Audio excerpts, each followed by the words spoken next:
আল্লাহ নবী সাহাবারা আমার নবী পাকের কাতারে দাঁড়িয়ে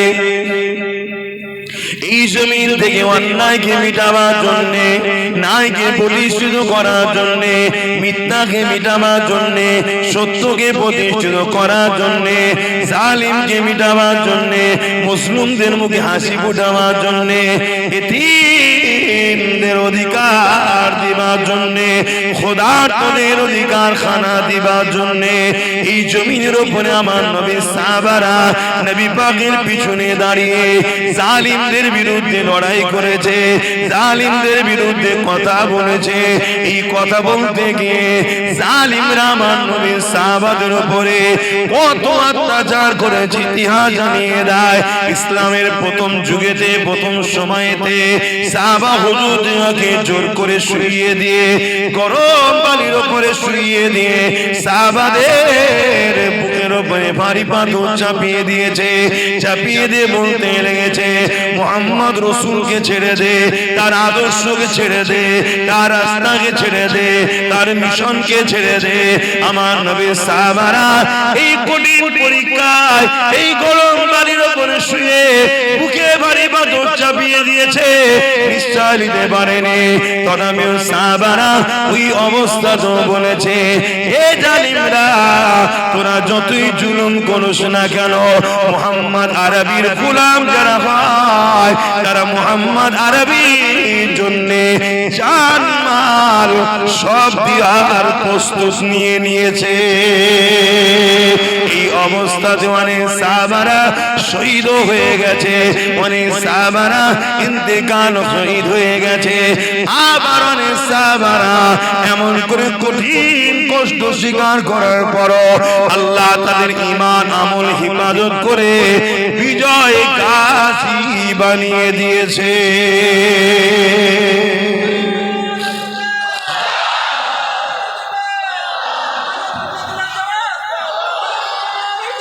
আল্লাহু আকবার। তাহলে আমরা যদি প্রকৃত নবীর প্রেমিক হই, আমাদেরকে এই মিশনের উপর থাকতে হবে। আমার নবীর নাম লিখাতে উত্তরপ্রদেশের কানপুরের জালিম হুকুমতদের কষ্ট হলো কেন? কারণটা তো বুঝতে হবে। কারণ এটাই, মুহাম্মদ সাল্লাল্লাহু আলাইহি ওয়াসাল্লাম এমন একটা নাম, যে নাম ইনসাফের, যে নাম ইনসানিয়াতের, যে নাম মানবতা, যে নাম অন্যায় মিটানো, যে নাম সন্ত্রাসকে মিটিয়ে সমাজে ন্যায় প্রতিষ্ঠিত করা, যে নাম গরিবদের অধিকার দেওয়া, যে নাম ক্ষুধার্ত মানুষকে খানা খাওয়ানো ব্যক্তির নাম, সেই নাম যদি থাকে, আমরা যে সন্ত্রাসের জুলুমের সমাজ ব্যবস্থা করছি, আতঙ্কের সমাজ ব্যবস্থা করছি, এই মুহাম্মদ রাসূলের নাম যদি না মুছা যায়, তাহলে মুহাম্মাদের দিকে যদি মানুষ চলে যায়, মুহাম্মদ সাল্লাল্লাহু আলাইহি ওয়াসাল্লামের সুন্নতে মানুষ যদি জেগে যায়, তাহলে সেদিন যেমন সেদিন যেমন আবু জেল উতবা সাইবার সন্ত্রাসী রাজত্ব শেষ হয়েছে, আমাদেরও সমাজ মিটে যাবে। এটাই তো ভয়, অন্য তো কিছু নয়। এটাই তো ভয়। আর এই ভয়ের জন্যই তো আজ মুসলিম সমাজের যুবককে ঘুম পড়িয়ে রাখা হয়েছে, নেশা দিয়ে, নারী দিয়ে, লোভ দিয়ে, মদ দিয়ে, শিক্ষাকে কেড়ে নিয়ে বড় প্ল্যান মাফিক আমাদেরকে খারাপ করা হয়েছে। কেন? যাতে আমরা জেগে না থাকি। আমরা যদি জেগে যাই, তাহলে এই সমাজে আচ্ছা আচ্ছা ফেরাউনের ঘুম হারাম হয়ে যাবে। শুনছো তো আমার ভাইয়েরা? আর আমরা যখন উলামারা তোমাদেরকে ডাকি, আসো, তখন তারা তোমাদেরকে চেষ্টা করে আমাদের থেকে দূরে রাখা। আর এই দূরে রাখার জন্য তারাও কোনোভাবে যখন পারে না, তারা একটা 2 নম্বর উলামার টিম তৈরি করে। তারা তোমাদেরকে শুধু পুঁথিগত শিক্ষা দেবে, এমন শিক্ষা দেবে না যাতে তোমাদের চোখ ফুটে যায়, অন্যায় দেখলে না রুখে দাও। মনে রেখে দিও দুটো হক, একটা আল্লাহর, একটা বান্দার। হকুল্লাহ আর হকুন নাস, মানুষের হক, আল্লাহর হক। আল্লাহর হকে যদি কেউ ভুল করে ফেলে, আল্লাহর হক যদি কেউ ছেড়ে দেয়, আল্লাহর হক যদি ঠিকভাবে করতে নাও পারে, আমার আল্লাহ বলছে আমার কাছে কাঁদ, তওবা কর, আমি গফুর ও গফফার মাফ করে দেব। জোরে বলুন সুবহানাল্লাহ। কিন্তু বান্দার হক, হকুন নাস যদি মারিস, আমি আল্লাহ মাফ করব না।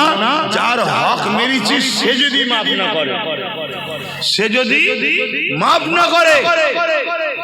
আজ দুনিয়াদার উলামা শুধু হকুল্লাহটাই শোনাচ্ছে, হকুন নাসটা শোনাচ্ছে না। শুনছেন? এটা একটা পরিকল্পনা কাদের? যারা তোমাদেরকে ঘুম পড়িয়ে রাখে, তাদেরই তৈরি করা উলামাদের পরিকল্পনা। আর এই কথাগুলো আমি বলি আমার পিছনে যত সমস্যা, কথা বুঝে আসছে তো যুবকদের? আমার ভাইগুলো শুনছো তো নাকি?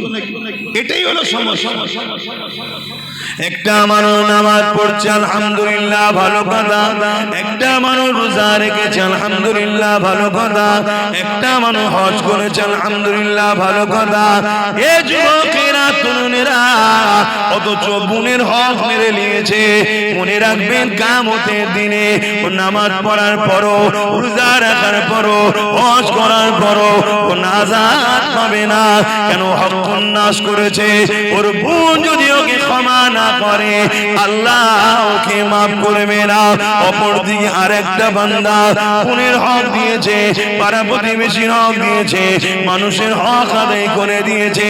কারো সঙ্গে জুলুম করে না, কারো সঙ্গে মিথ্যাচার করে না, কারো সঙ্গে গালিগালাজ করে না, কাউকে আঘাত দিয়ে কথা বলে না। অর্থাৎ হকুন নাসের দিক দিয়ে সে কারো দিলে আঘাত দেয়নি। অপরদিকে সে নামাজ পড়েছে, রোজা রেখেছে, বা নামাজ কাজা হয়ে গেছে, রোজা কাজা হয়ে গেছে, হজ আদায় করতে পারেনি। এ যুবকেরা, এই যুবকটা যদি আল্লাহ পাকের কাছে ক্ষমা চায়, আমার আল্লাহ বলেছেন আমি গফুর ও গফফার, তোরা তওবা কর, আমি আল্লাহ আমার হক যখন তুই আদায় করতে পারিস নি, আমি আল্লাহ তোকে মাফ ক্ষমা করে দেব।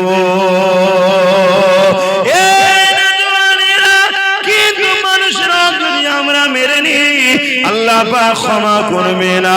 শুধু এটা নয় গো, এই যুবকেরা, তরুণেরা, আল্লাহ নবী আরো জানিয়ে দিল, কেউ জালিম জুলুম করছে, কেউ অত্যাচার করছে, কেউ জালিম মানুষের উপরে অত্যাচার, খুন করছে, জুলুম করছে, মানুষকে পেরেশান রেখেছে।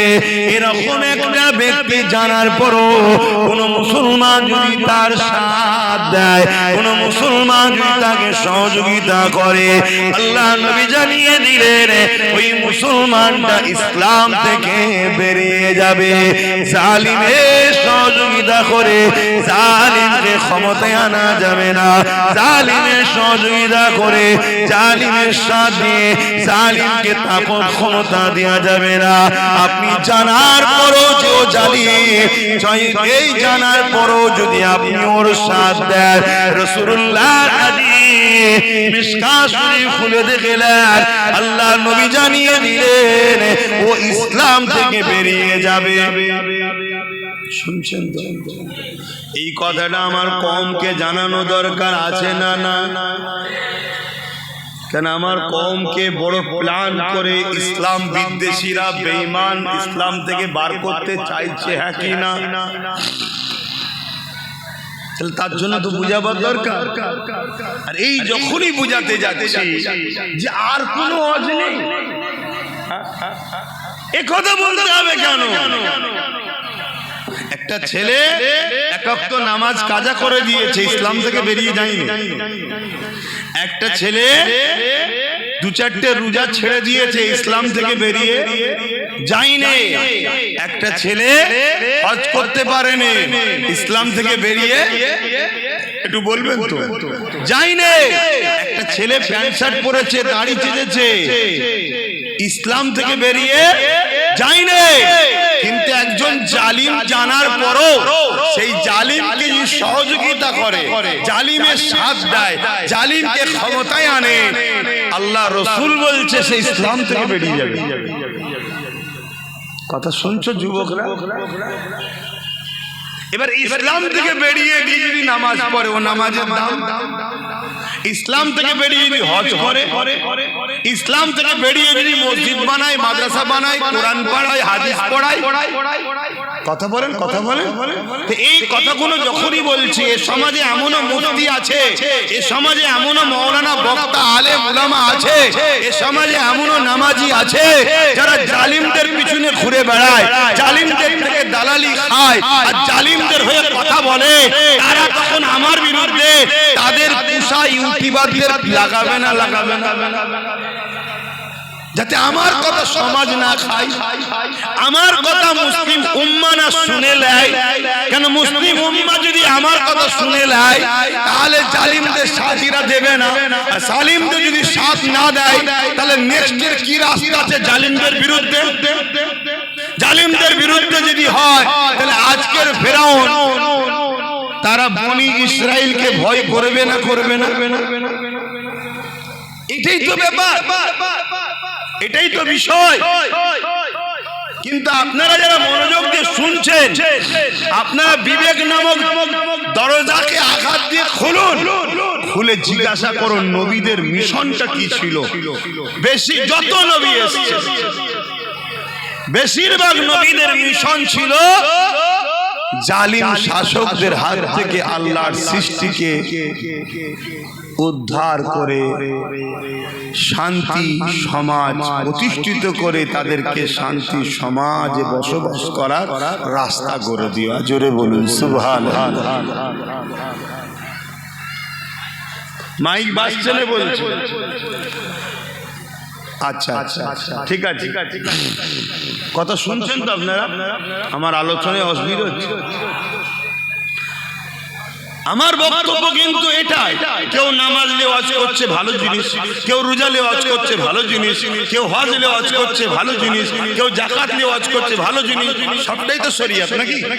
ঠিক তেমনই কেউ কেউ তো ইনসাফের পক্ষে, ন্যায়ের পক্ষে, জালিমদের বিরুদ্ধে ওয়াজ করা এ সমাজে দরকার আছে না? না, সেটাকেও ভালো না বলে তার পিছনে লাগাটা উচিত হচ্ছে না। কথা বুঝে আসছে তো নাকি? আলেম ওয়াজ করবে, নামাজ নিয়ে, রোজা নিয়ে, হজ নিয়ে, দাড়ি নিয়ে, টুপি নিয়ে, জুব্বা নিয়ে, পাগড়ি নিয়ে, এক একজন এক এক বিষয়ে ওয়াজ করবে, তো সবটাই তো ইসলাম।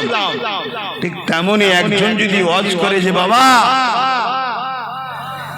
অন্যায় দেখলে হাত দিয়ে রুখতে হবে, রাসূলুল্লাহর হাদিস। হাতে যদি রুখতে না পারো, মুখ দিয়ে অন্যায় প্রতিবাদ করো। যদি মুখে প্রতিবাদ করতে না পারো, ঘৃণা করে দূরে সরে যাও। এ যুবকেরা, আল্লাহ নবী বললেন ঘৃণা করে দূরে সরে গেলে এটা হলো ইমানের মধ্যে সব থেকে দুর্বল ইমান, অর্থাৎ ইমানের একদম নিম্ন শ্রেণীর স্তর। প্রথম নম্বর ইমান হলো অন্যায় দেখেছে, হাত দিয়ে প্রতিরোধ করেছে, কিন্তু হাতে ক্ষমতা নেই। দ্বিতীয় নম্বর ইমান, তাকে মুখ দিয়ে প্রতিবাদ করেছে, এটা অন্যায়, এটা অন্যায়, মুখ দিয়ে প্রতিবাদ করেছে, কারো মুখে প্রতিবাদ করানোর ক্ষমতা নাই। অন্তর থেকে ঘৃণা করে দূরে সরে গেছে। এই অন্তর থেকে ঘৃণা করে দূরে যে সরে গেছে, এরও মধ্যে ইমান আছে, কিন্তু এ হলো বড় দুর্বল মাইন্ডের ইমান, বড় দুর্বল কমজোর ইমান। কিন্তু দুঃখের বিষয়, কিন্তু আমার নবীর উম্মত দাবি করে কোন মুসলমান যদি অন্যায় দেখে, হাতে রুখলো না, মুখ দিয়ে প্রতিবাদও করলো না, অন্তর থেকে ঘৃণাও করলো না, উপরন্তু সেই অন্যায়ের সঙ্গে সাথ দিল, অন্যায়কে সংগঠিত করার জন্য আরো সহযোগিতা করলো, অন্যায়ের পাশে দাঁড়িয়ে গেল। এই সমাজের মুখে যদি যদি একটা মার্ডার হয়ে যায়, ওই মার্ডারে যে মেরেছে শুধু সে ধরা পড়ে না গো, ওই মার্ডারে তার সাথে যারা ছিল, ওই মার্ডারের জন্য যে যা শরীক হয়েছে, যে যা সহযোগিতা করেছে, এক এক করে সবাইকে ধরা হয়, সবাইকে শাস্তি দেওয়া হয়। দুনিয়ার নিজাম যদি এটা হয়, মহান স্রষ্টা রব্বুল আলামিনের নিজামটা কি? অন্যায় দেখলে হাত দিয়ে রোখো, হাতে রুখতে পারো না, মুখ দিয়ে প্রতিবাদ করো, মুখে প্রতিবাদ করতে পারো না, অন্তর থেকে তো কমসে কম ঘৃণা করে শুনে যাও। তুমি ঘৃণা না করে সেই অন্যায়কে সহযোগিতা করলে, অন্যায়কে করার জন্য সংগঠিত করার জন্য সাথ দিলে, এ যুবকেরা আল্লাহ নবীর হাদিস অনুযায়ী তোমার মধ্যে ঈমান বলে কিছু নাই। শুনছেন তো? ঈমান নাই। কেউ যদি কোন গরিবের ঘর ভাঙে আর তুমি যদি তার হাত দিয়ে না রোখো, তাহলে তোমাকে মুখ দিয়ে প্রতিবাদ করতে হবে। মুখ যদি প্রতিবাদ করতে না পারো, অন্তর থেকে যারাই অন্যায় করছে ঘৃণা করে দূরে সরে যাও। তা না করে যদি তুমি সেই গরিবের ঘর ভাঙাচ্ছে যারা, তাদের সঙ্গে তোমরা যদি সাথ দাও, রাসূলুল্লাহ হাদিস অনুযায়ী তোমার মধ্যে ঈমান থাকতে পারে না। এখানে একটা গরিবের ঘর ভাঙলে যদি তার সহযোগিতা হয়, তুমি ইসলাম থেকে যদি বেরিয়ে যাও, ঈমান যদি না থাকতে পারে, তাহলে মনে রেখে দিও, যদি কেউ আমার আল্লাহর মসজিদকে ভাঙতে চায় আর তুমি হাত দিয়ে রুখলে না, মুখ দিয়ে প্রতিবাদও করলে না, অন্তর দিয়ে ঘৃণা করলে না তাদেরকে, উপরন্তু তাদেরকে সাপোর্ট করে আরো শক্তিশালী করলে, যাতে করে তারা মসজিদকে ভাঙতে পারে। এই যুবকেরা আল্লাহর ঘরকে যারা মিটাতে চায়, তারা তো অবশ্যই বেঈমান, জাহান্নামের কুকুর তারা হবেই হবে।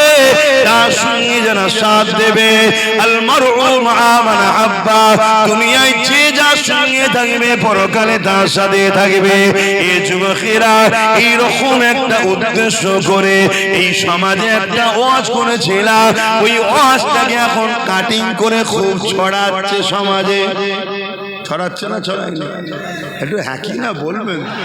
আপনারাও কি বেজার হচ্ছেন নাকি আমার উপর? যদি হন সেটাও খুলে বলুন। মনের মধ্যে রেখে দিলে আমি বা বুঝবো কি করে যে আমি ভুল রাস্তায় আছি? খুলে তো বলতে হবে যে আব্বাস সিদ্দিকী ভুল রাস্তায় আছে। কি তবে এত উলামা রয়েছে, তেনাদের তো উচিত আমাকে ভুল রাস্তায় আছে ধরিয়ে দেওয়া, যে আপনি ভুল করছেন, আপনি ভুল করছেন। কেউ যদি আপনাকে 500 টাকা দিয়ে আপনার কোরআনের বিরুদ্ধে কথা বলে, ওটা জায়েজ। আর কেউ যদি আপনাকে টাকা না দিয়ে মসজিদের বিরুদ্ধে কথা বলে, ওটা হারাম। এরকম যদি ফতোয়া থাকে একটু আমাকে বলেন, সেটা শুনি। কথা বুঝছেন? বুঝছেন না? বুঝছেন? এরকম কিছু ফতোয়া আছে নাকি? কেউ যদি আপনাকে 1000 টাকা করে মাসে দেয়, আর সে যদি বলে যে মাদ্রাসার মিড ডে মিলের খাবার কুকুরের বাচ্চাকে খাওয়াবো, তাও ভালো, মাদ্রাসার বাচ্চাদেরকে খাওয়াবো নি, এ কথা বলা জায়েজ কেন? 1000 টাকা দেয়। আর অন্য কেউ যদি বলে 1000 টাকা দেয়নি বলে, যদি বলে রাস্তায় চলতে গিয়ে কুকুরের বাচ্চা গাড়ির তলায় এসে গেলে কি করব, সেটা নাজায়েজ, এরকম ফতোয়া আছে নাকি? দুজনেই তো কুকুরের বাচ্চা বলে নিল। একজন বলল যে রাস্তায় চলতে গিয়ে গাড়ির তলায় যদি কুকুরের বাচ্চা এসে যায় কি করব? মনে পড়ছে কথাটা? কে বলেছিল মনে পড়ছে? আর আরেকজন কি বলছে যে মিড ডে মিলের খাবার রাস্তার পথচারী কুকুরের বাচ্চাকে দেবো, তো মাদ্রাসার বাচ্চাদের দেবো না। তাহলে মাদ্রাসার বাচ্চা কি পথচারী কুকুরের বাচ্চার থেকেও খারাপ? তাহলে আমাদেরকে যারা কুকুরের বাচ্চার থেকে খারাপ ভাবে, আর তাদের পিছনে যদি আমরা ঘুরে বেড়াই, তাহলে আমাদের জন্য বিপদ আসবে না? আসবে না?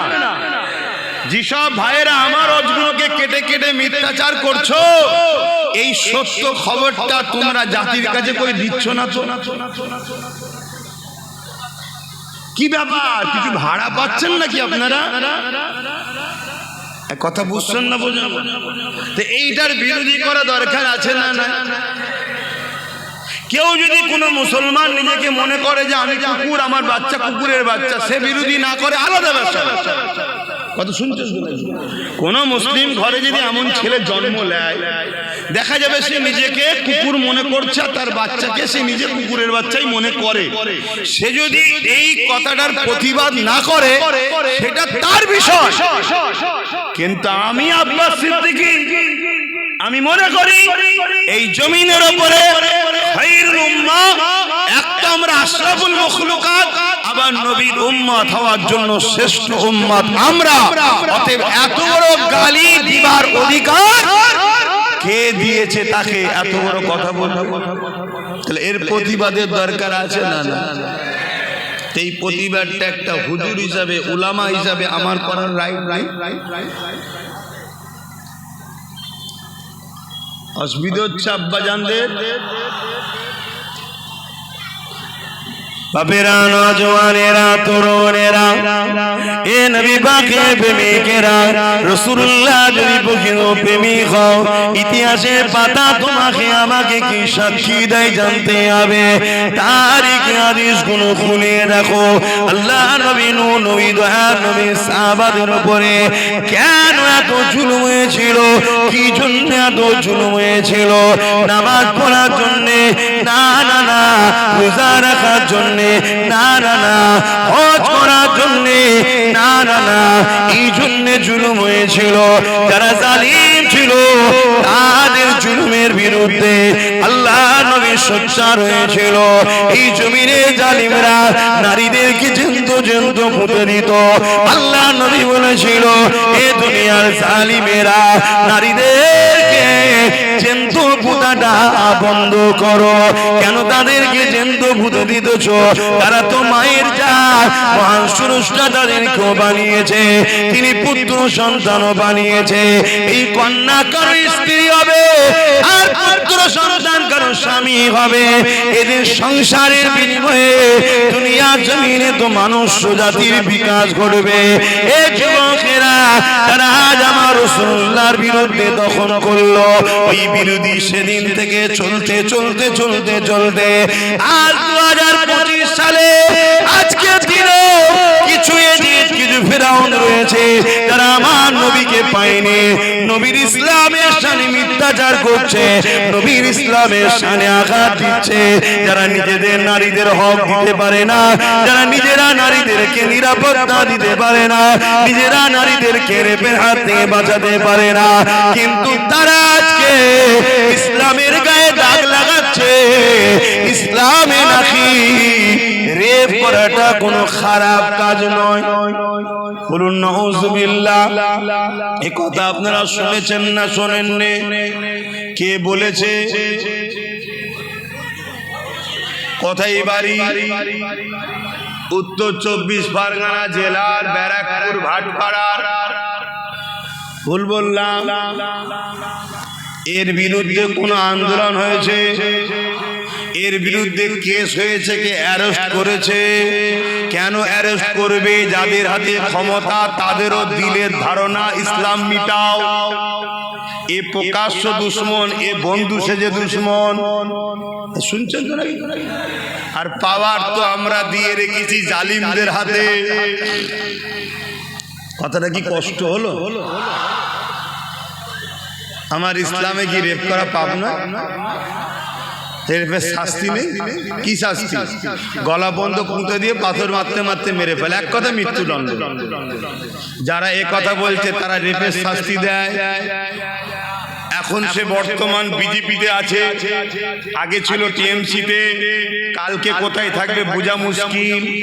বর্তমানটা ধরেই বলছি, মণিপুরে উলঙ্গ নারীদেরকে নিয়ে ঘোরানো হচ্ছে, নারীদের ইজ্জত নষ্ট করা হচ্ছে। বিজেপি সরকার সেখানে নারীদের অধিকার দিতে, জোরে বলো, উত্তরপ্রদেশে নারীদের উপরে অত্যাচার হচ্ছে না হয়নি?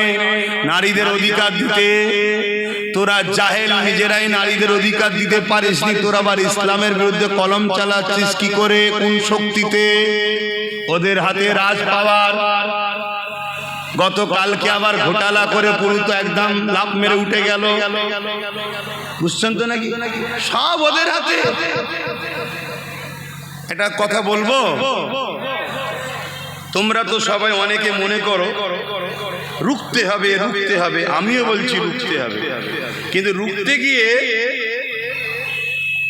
নিজের ছেলে ক্ষুধার্ত সেটাকে খেয়াল নেই, রোকো, পাশাপাশি নিজের ছেলের কথাও তো ভাবো যে আমি আমার ছেলে কবে খাবে, এটা ভাবতে হবে না? রুকার পিছনে এই ছুটছে আর অন্যজন বসে বসে খেয়ে যাচ্ছে। কথা বুঝে আসছে? নির্বাচন কমিশনার বলছে বিহারে ভোট করেছে 66%, 66.67% ভোট পড়েছে। এই অসুবিধা হচ্ছে নাকি? না ভাবছেন আবার জলসায় কথা বলছে কেন? এখন জলসার রাজনীতি বলে আলাদা কিছু আছে নাকি? রাজনীতির লোকেরা জলসা করছে না, করে না? কথা বলছে না? তারা পার্টির মিটিংয়ে ডেকে ইসলামের বিরুদ্ধে কথা বলছে না, বলে না? তারা পার্টির মিটিংয়ে ডেকে বিভিন্ন ফতোয়াবাজি করছে না, করে না? তা তুই যখন রাজনীতির ব্যানারে ধর্মের বিরুদ্ধে হাত দিয়েছিস, তখন আমরা উলামারা আমাদের ডিউটি এখন ধর্মের ব্যানারে দাঁড়িয়ে তোদের কলিজাতে এবার হাত দিতে হবে। হ্যাঁ, ঠিক না বেঠে? কেন তোদের সাহস বেড়ে গেছে।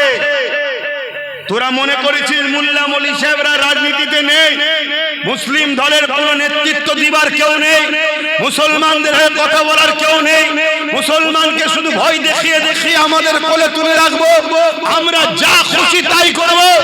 না দিন সেদিন চলে গেছে।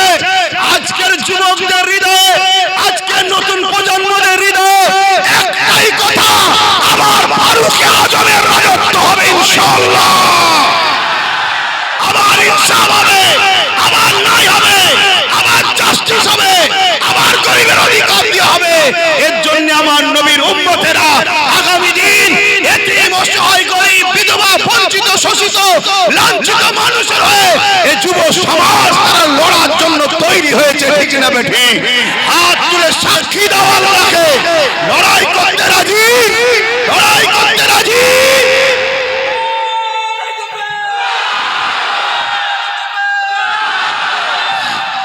ভাইয়ের আমার, আল্লাহু আকবার। তাহলে কমিশন বলছে বিহারে 66.67% ভোট পড়েছে। আর বিহারে ভোটের সংখ্যা কত? 7,42,00,000 কম বেশি। এটা হলো টোটাল ভোটের সংখ্যা। আর ভোট পেয়েছে কত? 7,45,00,000।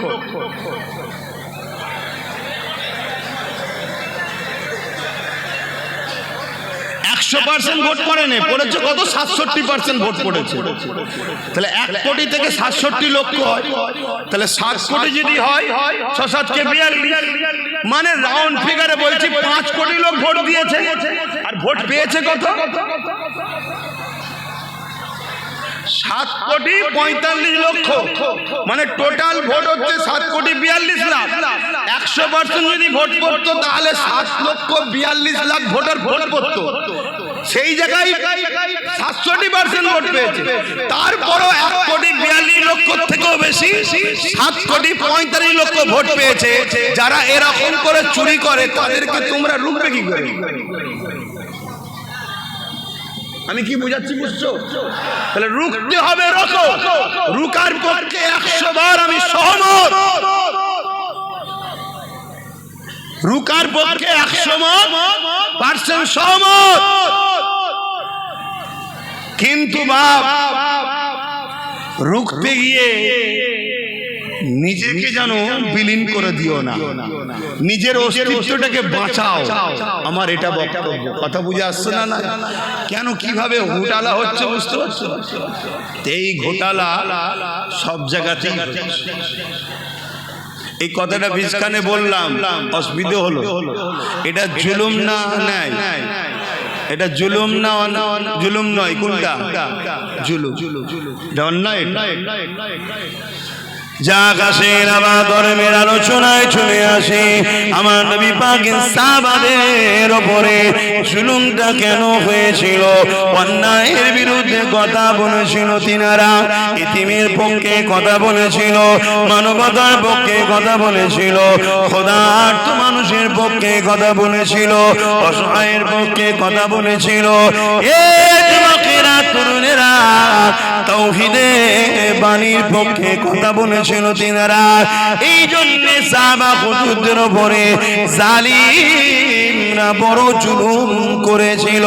কতটা জুলুম করেছে প্রথমেই বললাম।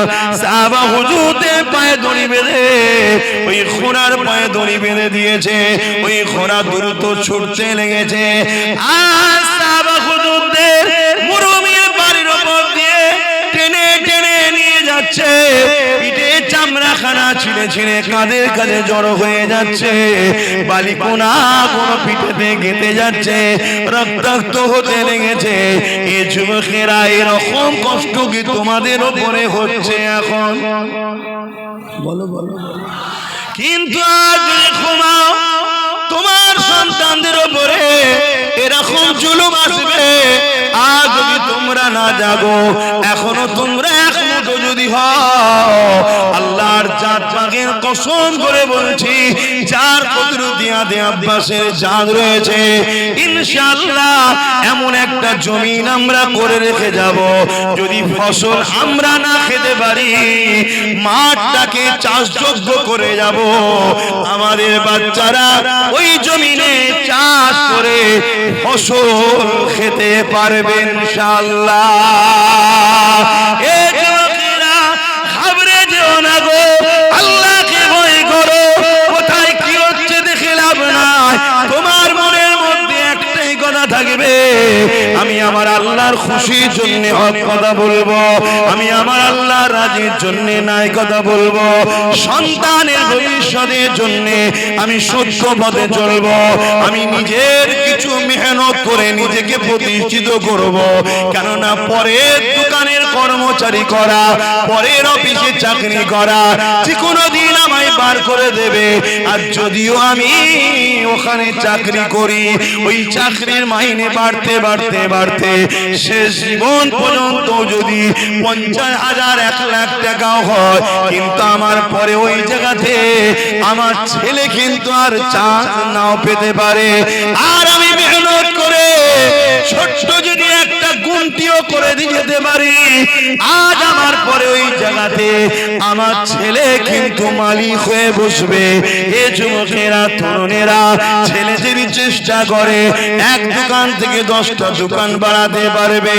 তাই বলে দিয়ে যায় আমার রাসূলুল্লাহ যেমন আমাদেরকে নামাজের কথা বলেছে, রোজার কথা বলেছে, হজের কথা বলেছে, দাড়ি টুপির কথা বলেছে, মানবতার কথা বলেছে, ইনসাফের কথা বলেছে, ইনসানিয়াতের কথা বলেছে, গরিব প্রেমের কথা বলেছে, খোদার্থদের খানা খাবার কথা বলেছে, ঠিক তেমন নবী আমার সাহাবাদের ধরে ধরে হাতে হাতে বিজনেস করার পলিসি, তারা কি হবার পলিসি আমার নবী শিখিয়েছে।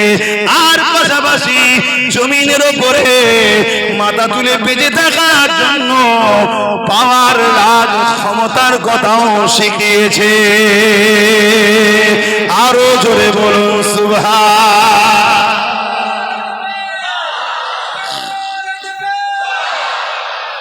আর আজকে নামাজটা নিলেন, মসজিদটা নিলেন, রোজাটা নিলেন, হজটা নিলেন, সবটা নিলেন, আর রাজনীতিটা ছেড়ে দিলেন। এটা তোমরা করো, আজকে ওরা করছে শুধু একা।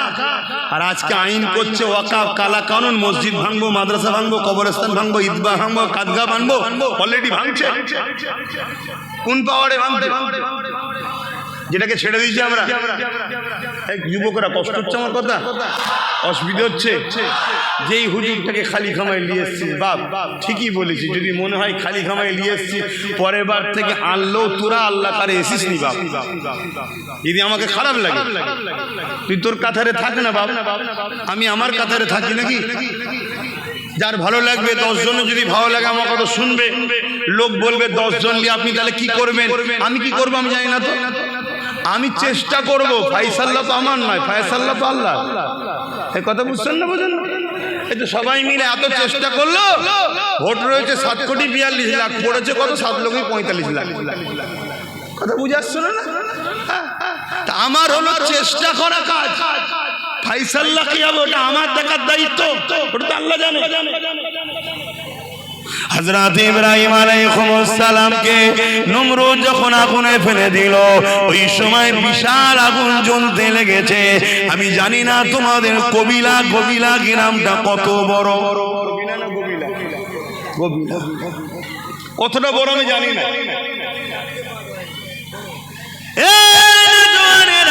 কিন্তু ইরাকের জমিনে ব্যাবিলনে যায়, গিয়ে দেখে ইব্রাহিম নবীকে যে জায়গায় আগুন তৈরি করে বাদশা নমরুদ ফেলেছিল, কি জন্য ফেলেছিল?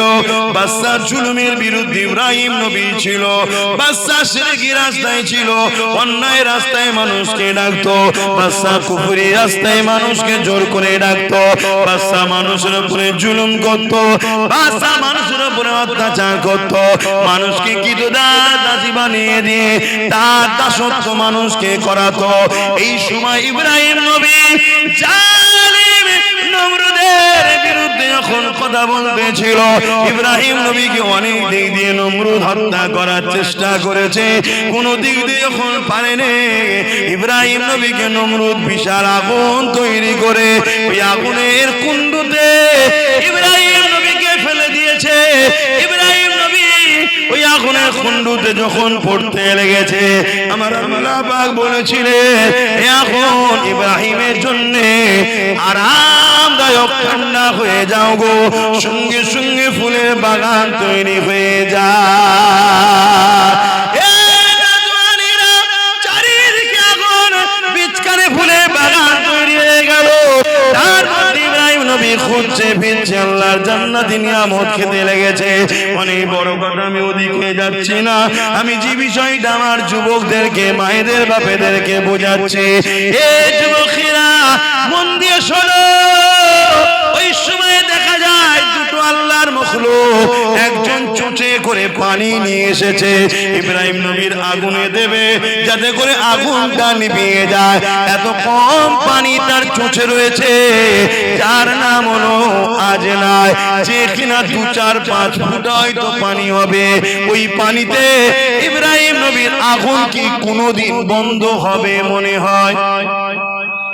একটা বিশাল গ্রামের মতো এলাকায় আগুন জ্বলছে, এই মাঠটার মতো নয়, বিশাল বড় একটা এলাকা, একটা গ্রাম, এত বড় এলাকা গর্ত করা আছে, সেই জায়গাতে আগুন ধরিয়েছিল। এত বিশাল আগুনে ওই একটা মখলুকের 5-6 ফুটা পানি যে চোঁচে করে আনতে পারে, তার এই পানিতে কি আগুনটা বন্ধ হবে? একটু বলুন, বিবেককে বলুন। কিন্তু ইব্রাহিম নবীর বিরুদ্ধে না পক্ষে, আগুনটা বন্ধ করার চেষ্টা, কিন্তু হবে কোনদিনই। কথা বুঝে আসছে? অপরদিকে আরেকটা হলো গিরগিটি। কি নাম? গিরগিটি। যারা রং পাল্টায় এদেরকে গিরগিটি বলা হয়। কিছু গিরগিটি নেতাও বেরিয়েছে, আছে না? না, আপনার সঙ্গে ইফতার খেয়েছিল, আপনার সঙ্গে একসাথে বসেছিল, কি পূর্ব মেদিনীপুরে গিরগিটির মতো রং পাল্টেছে না পাল্টাইনি? জোরে বলে। এখন আবার কালকে লাড্ডু খাওয়াচ্ছে, বলছে এবারে আমাদের বাংলা। অত সহজ কথা বুঝে আসছে না? না, যতটুকু পেয়েছিস দিদির দয়াতে পেয়েছিস, বেশি আর কথা বলিস না, আমরা সব বুঝি।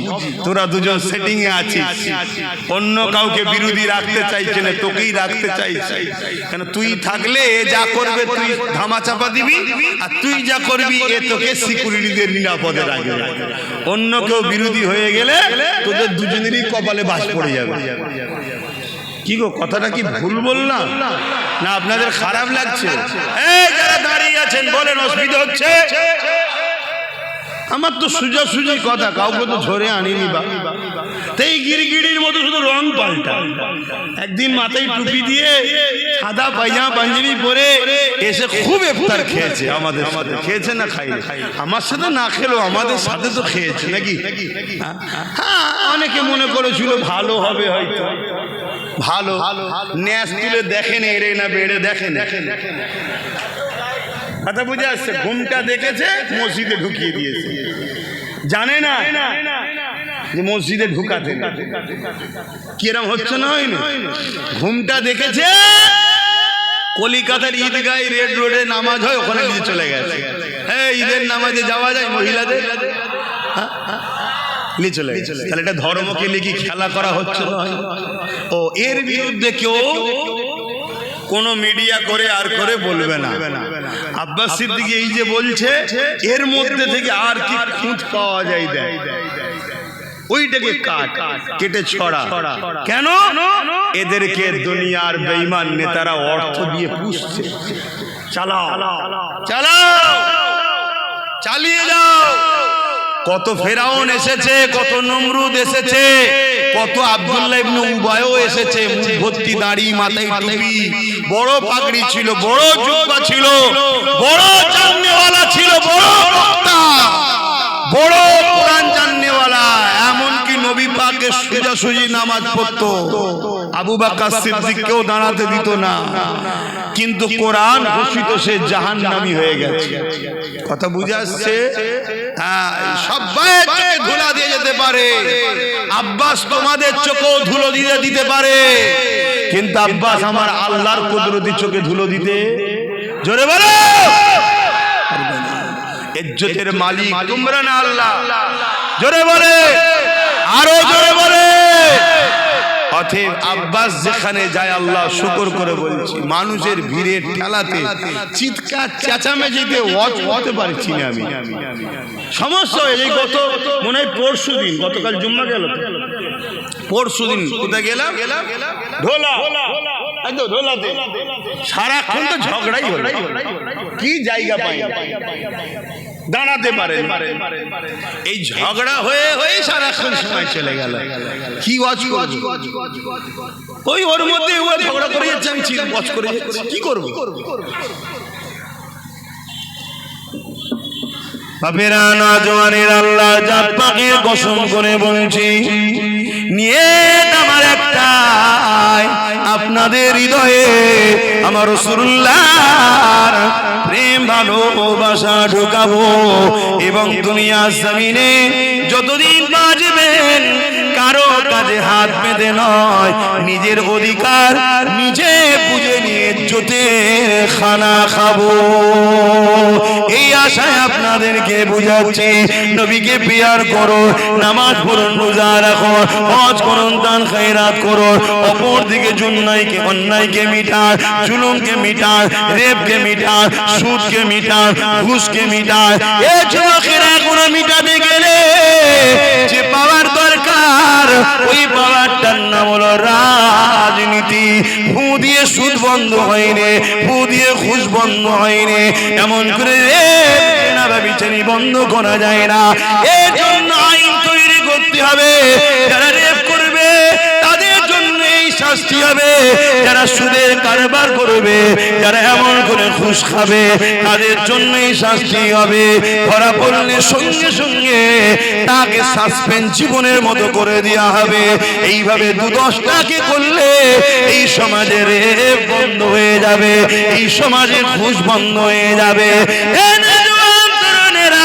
আজকের দিনে সবচেয়ে মারাত্মক ভয়ানক জিনিস যেটা মানুষকে কুরে কুরে খাচ্ছে, নেশা নেশা নেশা। এই নেশাকে বন্ধ করা দরকার। সেই নেশাটা মদ হতে পারে, সেই নেশাটা গেঁজা হতে পারে, সেই নেশাটা অন্য কিছু হতে পারে। কিন্তু দুঃখের বিষয় বলতে হয়, আজকে সরকার যখন মদের ডিলার লায়, সরকার যখন মদ বিক্রিতে নম্বর 1 হয়ে গর্ব করে, সেই সমাজে মাতালকে কখনো রুখা সম্ভব নয়। এই মদের কারণে ক্রাইম হচ্ছে, এই মদের কারণে নারীরা ডিভোর্স হচ্ছে, এই মদের কারণে অ্যাক্সিডেন্ট হচ্ছে, এই মদের কারণে আজ আমার তিলক তোমার বোনটা রেপ হয়ে গেল, এই মদের কারণে কারণেতে আজ তামান্নাকে বোম মেরে মেরে দেওয়া হলো। এই মদ এত খাতারনাক জিনিস, এই মদকে বন্ধ করা এটা আমাদের দায়িত্ব আছে না না? এই মদকে বন্ধ করবেন কি করে? মুসলিম সমাজ যাতে মদে আসক্ত হয়, গভর্নমেন্ট কি করছে শোনেন, মুসলমান এলাকা দেখে দেখে মদের লাইসেন্স দিচ্ছে। ফুরফুরা শরীফে চলে যান, ঢুকার 4-5টা রাস্তা আছে, প্রতিটা রাস্তার ঢুকার মুখে মুখে মুখে মুখে একটা করে মদের দোকানের লাইসেন্স দিয়েছে, সেখানে মদের বিক্রি হচ্ছে। চলে যান একটা পবিত্র তীর্থভূমি, ভারতবর্ষের দ্বিতীয় বৃহত্তম তীর্থভূমি, যে ধর্মে ইসলামে মদকে হারাম করা হয়েছে, সেই ধর্মের স্থানের ঢোকার মুখে মুখে মুখে মুখে মদের লাইসেন্স দিয়ে দিয়েছে। আপনারাও মুসলমান এলাকাগুলো খেয়াল করে দেখবেন, আমার কথা মেলায়। মুসলিম এলাকায় মদের দোকান হচ্ছে, মুসলিম এলাকায় ফাংশন হচ্ছে, মুসলিম এলাকায় জুয়ার আড্ডা বসছে, মুসলিম এলাকায় নাচের আড্ডা বসছে, মুসলিম এলাকায় এমন করে সুদের কারবারের ব্যবস্থা তৈরি হচ্ছে। কেন করা হচ্ছে? সরকার জানে, সরকারের পিছনে অনেক মাওলানা রয়েছে যারা সরকারকে বুদ্ধি দিচ্ছে। এদেরকে মিটাতে গেলে এদেরকে আল্লাহ থেকে সরাতে হবে, এদেরকে রাসূলের থেকে সরাতে হবে। সরাতে গেলে ডাইরেক্ট যদি বলে আপনাকে বক্সিং মেরে নাক ফাটিয়ে দেবে, ওটা করবেন না।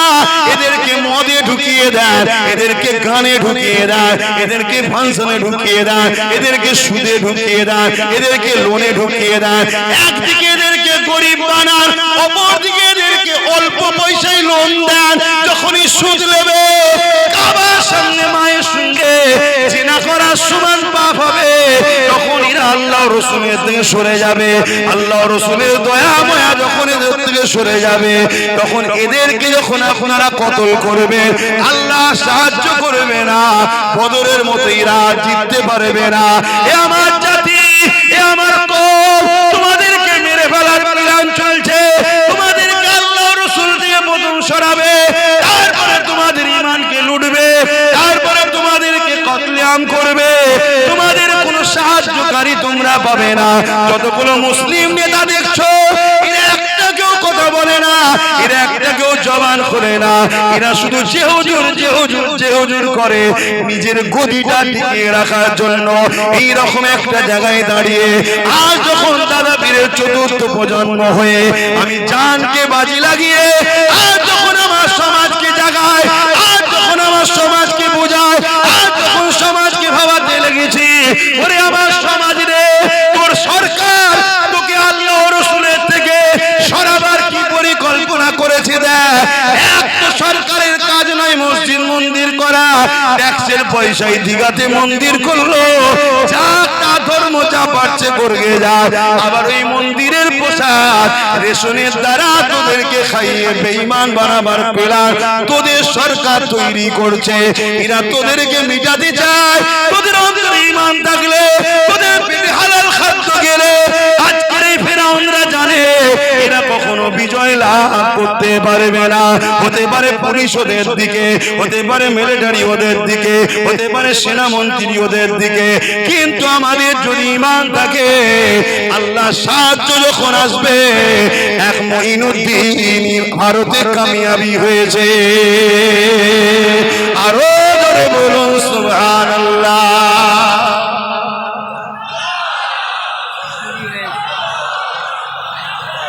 ভাইরা আমার, বলুন আব্বাস সিদ্দিকী অন্যায় করছি আমি, জোরে বলুন অন্যায় করছি। এরপরও দিনের শেষে একটাই কথা হবে, কি হবে? ডাকাতকে রুখতে হবে। বলবে না? বলবে না? চোর বলছে ডাকাত রোকো। চোর কি বলছে? কথা বলছে না। এই চোর বলছে ডাকাত রোকো। ডাকাত রুখা দরকার আছে না? না, কিন্তু চোরের কথা বুঝছো না তো? চোরের সাথে ডাকাত ঢুকা যায়? চোর আর ডাকাতের মধ্যে পার্থক্য কি? ডাকাত কুকুর চুরি করে, চোর মাছ চুরি করে, এটাই তো। তাহলে এও আমার ওয়াকাফ খাচ্ছে, আর ও বলছে পুরো ওয়াকাফ কুকুরটাই চুরি করলো। কথা মাথায় ঢুকছে না ঢোকে না? তাহলে চোর দিয়ে কখনো ডাকাত রুকা যায় না। এজন্য ডাকাতকেও রুখতে হবে, চোরও তাড়াতে হবে। এর জন্যই তো আব্বাস সিদ্দিকী চেষ্টা করে রবি খানদানের বাচ্চাকে বুঝিয়েছি, তুই যা তুই যা। সে তো বলছে আপনি তো বেশ ভালো লাইনে আছেন, আর আমাকে চারিদিকে কত ঠেলা ঠুলি, ঝগড়া ফাসাদ, গালি গালাজের মধ্যে জড়াতে হচ্ছে। আর আপনি যাচ্ছেন, হজ করছেন, আবার ঘরে এসে ঘুমোচ্ছেন নিশ্চিন্তায়। আর আমি রাত দুটোই ফোন করছে, ভাইজান আমার এখানে ধরে ফেলেছে, আবার আমাকে পুলিশকে ফোন করতে হচ্ছে। আমি তুই বেশি নেকির কাজ করছিস, চুপ কর। কথা বলিসনি, যে লাইনে ঢুকে গেছে ওখানে থাক। বুঝতে পারছেন না, পারেন না? তাহলে বলুন, আপনাদের উচিত তো আমার ভাইটা সাথ দেওয়া দরকার আছে না? আল্লাহকে সাক্ষী রেখে বলুন, দরকার আছে না? না, লম্বা করে হাত তুলুন। ডায়ে বায়ে কে হাত তোলেন একটু দেখেন তো, কে হাত তোলেন একটু দেখবেন শুধু। ভাই হাত নামান। যে হাত তোলেন সে আমার দুশ্মনও নয় আর বন্ধুও নয়। তার জন্য দোয়া করি আল্লাহ তাকেও আমাদের সাথী করুক। বলুন আল্লাহুম্মা আমিন। আজকে একটা যদি এত কিছু করতে পারে, তার সাথে যদি আরো গোটা 30-40 থাকে, আমাদের উপকার না লস? জোরে বলো।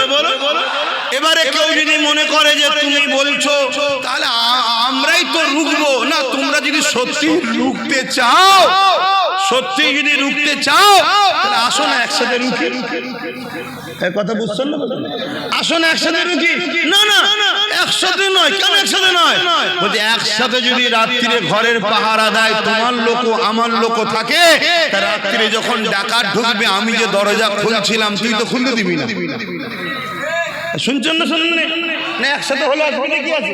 এই অসুবিধা আছে? ডাকাত যদি রুখতে চাও, তা পাহারাটা দুজন মিলে দিলে হয় না? না, তোকে নিয়ে যাবে না। কেন রে? না, আমি একা পাহারা দেবো। তুই তো 15 বছর পাহারা দিয়ে সব ডাকাত ঢুকিয়েই ফেললি। কথা বুঝছেন না? বোঝেন না? আর একটা কথা হলো, যদি কারো কোনো ভুল ফটো বেরিয়ে পড়ে, কারো কোনো ভুল যদি বেরিয়ে পড়ে, ধরেন আমি চুরি করেছি, ধরা পড়ে গেছি, আমি কি জোরে চিল্লাতে পারবো যার কাছে প্রুফ আছে? জোরে বলে। তা চোরের রিপোর্ট তো ডাকাতের কাছে আছে, আছে না? না, চোরের রিপোর্ট ডাকাতের কাছে আছে না? না, ডাকাত এখন ওপরে বসে আছে, চোরকে বলছে বেশি বললে রিপোর্ট আছে, ভরে দেবো। অতএব আমি যা বলছি শোন, আমার মতো চলবি, তোকে বেঁচেও রাখবো, আমিও খাবো, তুইও খাবি। ডাকাত আর চোরে মিটে সেটিং এ কাজ হচ্ছে না? হয় না? একটু আওয়াজ দিয়ে বলবেন, হচ্ছে না? হয় না? শত শেষ কথা বলে যাচ্ছি, সময় কম। যদি কেউ মসজিদ মাদ্রাসা মিটাবে বলে, তাকে সাপোর্ট করা যাবে। আর কেউ যদি বলে উন্নয়ন শেষ হবে না, কোরআন শেষ হয়ে যাবে, তাকে সাপোর্ট করা চলবে। যদি কেউ কোরআনের বিরুদ্ধে কথা বলে, তাকে সাপোর্ট করলে ঈমান থাকবে। কোরআন মানে না আলাদা কথা, দেশটা সবার। শুনছেন তো নাকি? আমরা নেতাজিকে ভালোবাসি না, গান্ধীকে ভালোবাসি না? কেন? তারা আমার ধর্ম মানে না। ভুল ঠিক সে জবাব স্রষ্টার কাছে দেবে, কিন্তু আমার ধর্মের বিরুদ্ধে তো বলবে। ঠিক না বেটি? তুমি মানবে না মানবে তোমার কাছে, কিন্তু বিরোধী করার অধিকার কে দিল? কথা বুঝে আসছে? এজন্য আমি এক জায়গায় একটা কথা বলেছিলাম যে কেন্দ্র সরকারকে ভোট দিলে ঈমান চলে যাবে, রাজ্য সরকারকেও ভোট দিলে ঈমান চলে যাবে। পুরোটা দেয়নি, শুধু কেটে একটুখানি দিয়েছে। শুনছেন তো নাকি?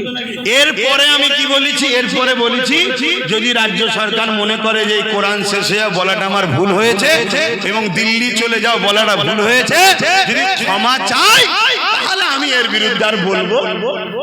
এরপরে বলেছি, সেটাও দেয়নি, শুধু দিয়েছে রাজ্য সরকারকে ভোট দিয়ে হারাম বলেছে আব্বাস সিদ্দিকী। শুনছেন? আবার একটা বুজুর্গ লোকের বক্তব্য আমার সঙ্গে সেটিং করেছে, করে বলছে একজন বুজুর্গ বলছে দিয়া যাবে, আরেকজন বলছে দিয়া যাবে না। বুজুর্গ বলেছে মসজিদে দান করো। বুজুর্গ কি বলেছে? মসজিদে দান করো। দান করতে হবে না? হবে না। কিন্তু কাল যদি মসজিদটা দখল করে কেউ পার্টি অফিস করে দেয়, ওখানে কি বুজুর্গ বলছে দান করো?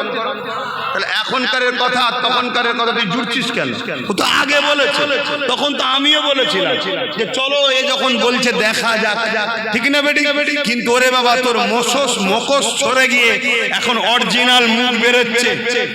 অরিজিনাল মুখ বেরোচ্ছে কি? কোরআন শেষ হয়ে যাবে, আমার উন্নতি শেষ হবে না। কোন মুসলমান যদি একে ভোট দেয় ঈমান তার থাকবে না। শুনছেন তো নাকি? এ যদি ক্ষমা চেয়ে আলাদা কথা, ক্ষমা চেয়ে আলাদা কথা। আমি আবার বললাম যে আমার ওটা বলা ভুল হয়েছিল, দিল্লি চলে যাওয়া বলাটা ভুল হয়েছে, দুর্গাপুরে মাদ্রাসা ভাঙাটা ভুল হয়েছে। জানেন তো নাকি রাজ্য সরকার দুর্গাপুরে মাদ্রাসা ভেঙেছে? জানে এগুলো আমার ভুল হয়েছে, আলাদা কথা। শুনছেন না শোনেন? কিন্তু তুমি মাদ্রাসা ভাঙবে আমার ভোট নিয়ে, তুমি কোরআন শেষে বলবে আমার ভোট নিয়ে, তুমি কুকুরের বাচ্চার সঙ্গে মুসলমানের বাচ্চাকে আরো নিকৃষ্ট করবে আমার ভোট নিয়ে, মনে রেখে দিও কোন ঈমানদার তোমাকে আর সাথ দিতে পারে না। কিন্তু ওই সকল লোক সাথ দিতে পারে। কারবালার মাঠে তো আমাদের দেখা আছে ইমাম হোসাইনের পক্ষে এসে দাঁড়ায়নি, এজিদের পক্ষে দাঁড়িয়েছিল 13,000 আলেম উলামা হাফেজ ছিল, মুফতি মৌলানা হাফেজ 13,000 ছিল। 25,000-এর মধ্যে 25,000ই মুসলমান ছিল হোসাইন হুজুরের বিরুদ্ধে। তার মধ্যে 13,000 ছিল কি আলেম, হাফেজ, মুফতি। কেন? সামান্য অর্থ, সামান্য পদের জন্য। এই রকম যারা আজকের দিনও আছে, গাদ্দার, মুনাফিক, মুসলিম সুরাতে বেঈমান, কাফের, মুনাফিক, ইসলামের দুশমন, যেমন ইমাম হোসাইনের দুশমন ছিল, আজকে সেই হোসাইনের দিন নানা দিনের দুশমন যারা আছে, তারা হয়তো তোমায় সাথ দিলে দিতেও পারে। কিন্তু মনে রেখে দিও, আমরা হাসতে হাসতে মরা পছন্দ করব।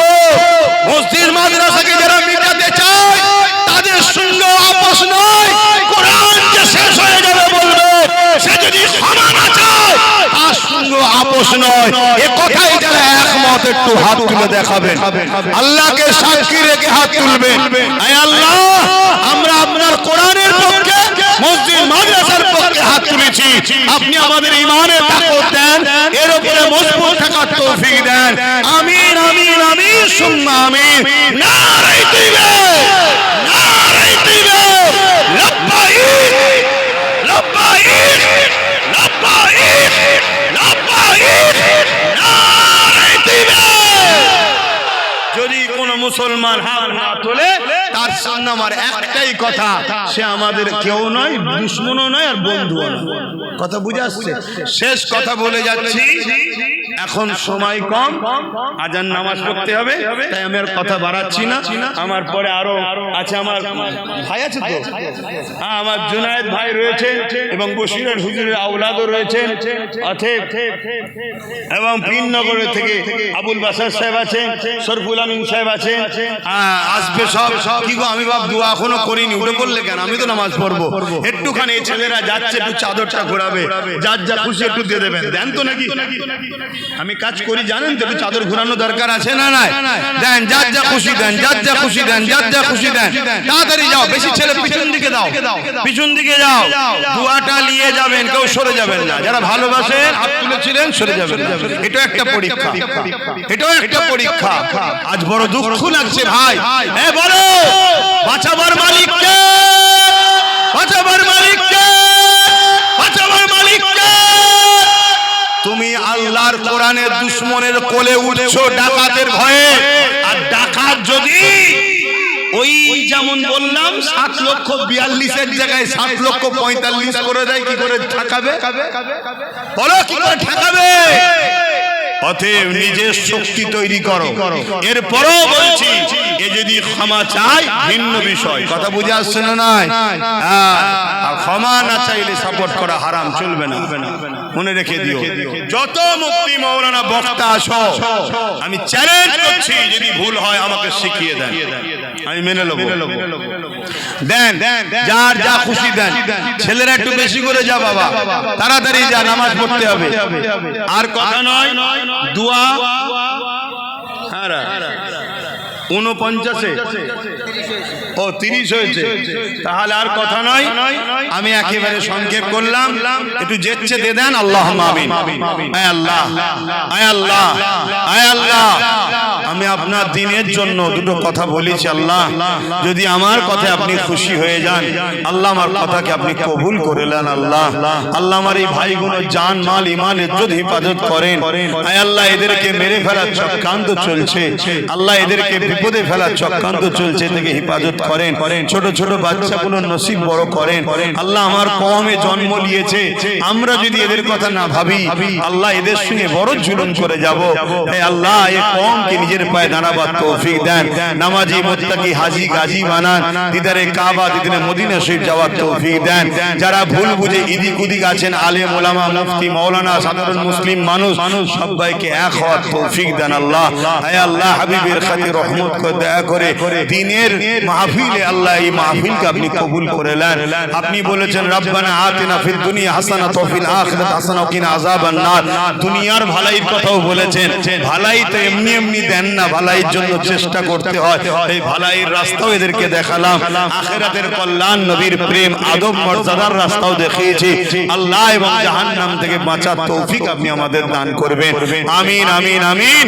বারহাক লা ইলাহা ইল্লাল্লাহ মুহাম্মাদুর রাসূলুল্লাহ সাল্লাল্লাহু আলাইহি ওয়াসাল্লাম। একটা ছোট্ট কথা, এই যে এসআইআর হচ্ছে না, এসআইআর একটু চোখ কান খুলে রেখো, এটা কিন্তু খুব খতরনাক জিনিস, কিন্তু তা বলে ভয় খেয়ে আবার জানের ক্ষতি করে ফেলো না। আমি তো শুনছি এসআইআর এর নামে অন্য জিনিসও হচ্ছে নাকি, একটু জেগে থাকো, কথা বুঝে আসছে না? না, এর আগে আইআর হয়েছে, সেভাবে যদি হয় তাহলে ভয় খাবার কিছু নেই, কিন্তু ভেতরে ভেতরে যেটা কি ফাঁদ করছে আমাদের তো কেউ লোক নেই যে আমরা জানবো, ঠিক না বেটি? অতএব এদিকে একটু সজাগ থেকো। মসজিদে চলো, মসজিদে কোথায় এখানে নামাজ হবে, এখানে নামাজ করবেন তো একটা মহাশয়, নামাজ পড়েছেন আপনি, পড়বেন তো? এখানে কাতার দেন, এখানে নামাজ হবে, কাতার দেন, এখনই নামাজ হবে। আসসালামু আলাইকুম। আমি মুসাফির আলে আছি, আমি মেম্বারে দূরে কাজ করে নিই।